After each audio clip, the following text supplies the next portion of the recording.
Baka kwenye wingu la falsafa za kizamani anashindwa kutofautisha kati ya kimataifa na za nyumbani. Ameweza kueleza mdau mmoja wa soka kutokea hapa Tanzania, ambapo ameweza kumtofautisha anayeshindwa kutofautisha kati ya Ibrahim Baka. Anashindwa kutofautisha kati ya soka la kisasa, la kimataifa na la nyumbani, ambapo kwa mjibu wa mdau anasema Baka anashindwa kutofautisha kati ya international class na local class.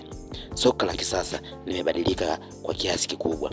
Siku hizi mchezo huu hauhitaji matumizi makubwa ya nguvu kama ilivyokuwa miaka ya nyuma, bali unahitaji matumizi makubwa ya akili na ufahamu wa mchezo wenyewe. Hayo yote ukiangalia jinsi Ibrahim Baka anavyocheza, utaona wazi kuwa bado anaendeshwa na mtazamo wa walinzi wa enzi za miaka ya 90 na kurudi nyuma, enzi ambazo mlinzi alihesabika kuwa bora kwa sababu ya nguvu, ukakamavu, ukatili bila kuzingatia sana mbinu na ana akili. Miaka ya nyuma mlinzi alikuwa anahitajika awe na akili mbovu, yani atumie nguvu zaidi kuliko akili, lakini leo mpira umebadilika sana. Sasa akili ndiyo silaha kuu kwa mchezaji yeyote anayetaka kufanikiwa, hasa katika kiwango cha kimataifa.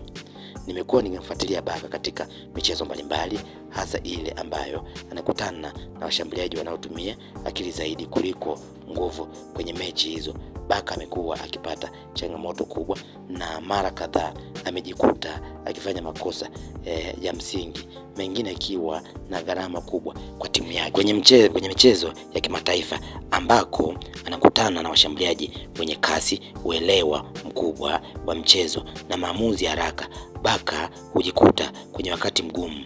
Sababu kuu ni imani yake kwamba nguvu ndizo kila kitu. Katika soka wakati hali halisi ni tofauti kabisa. Ni kweli katika michezo ya ndani, local classes, ambapo washambuliaji wengi hawana kasi kubwa ya maamuzi, Baka anaonekana kama mmoja wa walinzi bora kabisa, lakini akicheza kwa mtindo huo katika kiwango cha kimataifa, yani international classes, ni vigumu kwake kufanikiwa. Matokeo yake atakuwa anafanya ifuatayo: penalty za mara kwa mara kwenye eneo lao, kwenye lango lao, lakini pili atakuwa anapewa kadi nyekundu. Kitu cha tatu, na makosa yataigharimu timu. Ukiangalia penalty ambayo amesababisha, hakukuwa na haja ya yeye kwenda kutumia nguvu kubwa kucheza mchezo kwa sababu hiyo.